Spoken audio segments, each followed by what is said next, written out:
war u dhalatay dalka Faransiiska oo mulxidada oo aan aqoonsanayn jiritaanka Ilaahay ayaa riyo kula kulantay Nebi Maxamed waxayna ka sheekaysay qisadii dhex martay maxayse la kulantay gabadhani.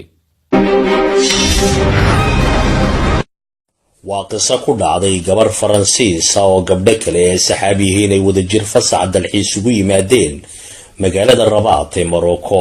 gabadhan ayaa mar dambe ka sheekaysay wixii ku dhacay, waxayna gabadhani sheegtay inay caado u ahayd in iyadiyo gabdho kale ee saxaabiyihiin ay fasax ku qaataan Morocco, waxayna sheegtay inay ku degeen hotel raaxo badan.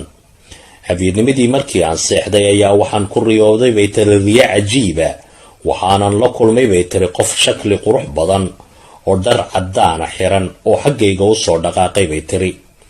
waxbaana ii sheegay bay tiri inuu yahay Nebi Maxamed calayhi salaatu wasalaam oo aan ka maqli jiray dadka muslimiinta.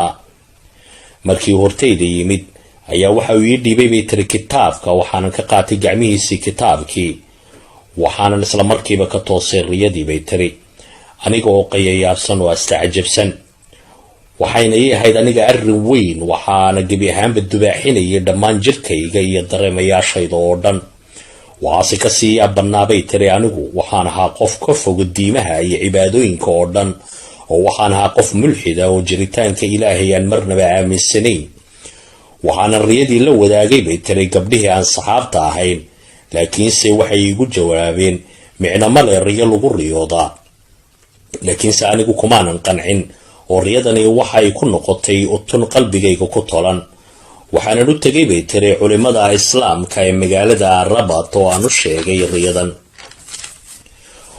waxayna igu micneeyeen in riyadani ay tahay amar xagga Alle ka yimid oo Rabbi uu rabo inaan barto diinta islaamka.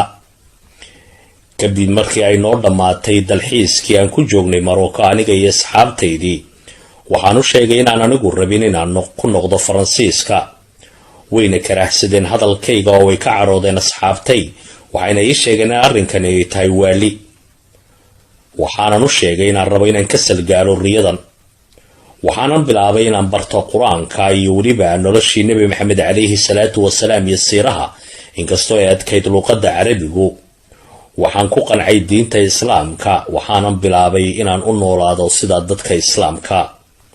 waxaanan ku nagaaday Morocco, waxaan ka helay shaqo aan nolol maalmeedkayga ku dabero. sidii ay noloshu ahaataba, waxaa maalin maalmaha ka mid aan la kulmay masiibo.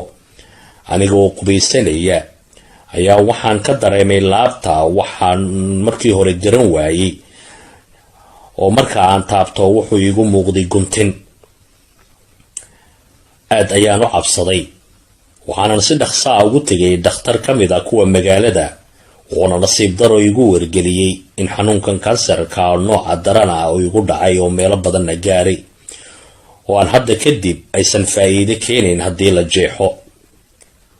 waxay ahayd akhbaar sidii qallad samada layga soo riday oo kalaa, waxaana bedelmay noloshaydii oo dhan, waxayna ka dhignayd in mowdku uu igu soo degdegay.